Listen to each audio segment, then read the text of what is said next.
ہر ایرا گیرا نتھو خیرا امت کا امام بننے کے چکر میں ہے۔ فضل علم السلف علی علم الخلف میں ابن رجب حنبلی نے سیدنا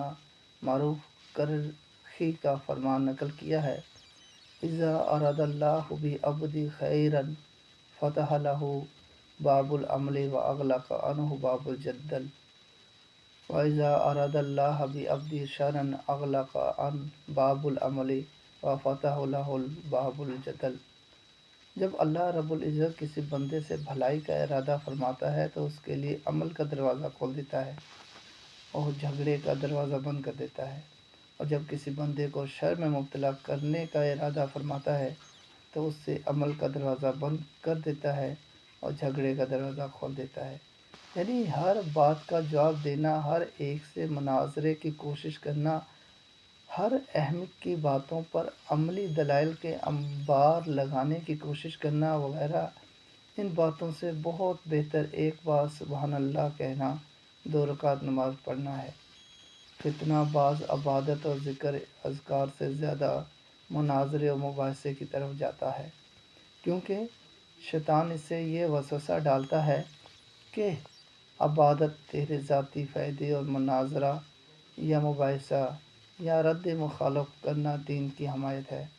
اور وہ کم بخت اس شیطانی وار کی وجہ سے ایک تو عبادت سے دور رہتا ہے، دوسرا امت میں فتنے انتشار کا سبب بنتا ہے۔ امام مالک کا فرمان ہے: میں نے اہل مدینہ یعنی تابعین کو زیادہ مسائل جمع کرنے کو مکروہ جانتے ہوئے دیکھا، یعنی علم میں مباحثہ کرنے سے اجتناب کرتے اور انفرادی نفلی عبادت پر پابندی کرتے تھے۔ سوشل میڈیا پر کچھ لوگوں کا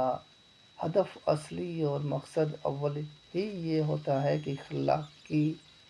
اختلافی پوسٹ کریں اور زیادہ کمنٹ آئیں۔ آج آپ کبھی ان کی پوسٹوں میں اصلاحی پہلو نہیں دیکھیں گے، بلکہ وہ شیطان کے اسی وار کے شکار ہیں کہ نفلی عبادت سے بہتر امت کی رہنمائی ہے، لوگوں کو باطل عقیدوں سے بچانا ہے وغیرہ وغیرہ، جبکہ یہ اکابر امت کا کام ہے۔ ہر ایرا گیرا نتھو خیرا امام امت مقتدائے رہنما بننے کے چکر میں امت کو فتنے میں دھکیل رہا ہے۔ کہیں بھی اختلافی پوسٹ دیکھیں تو وہاں کمنٹ کرنے، بحث کرنے کی بجائے سبحان اللہ العظیم کہہ لیں، درود پاک پڑھ لیں، 2 رکعت نماز نفل پڑھ لیں، تو فتنے خود بخود دب جائیں گے۔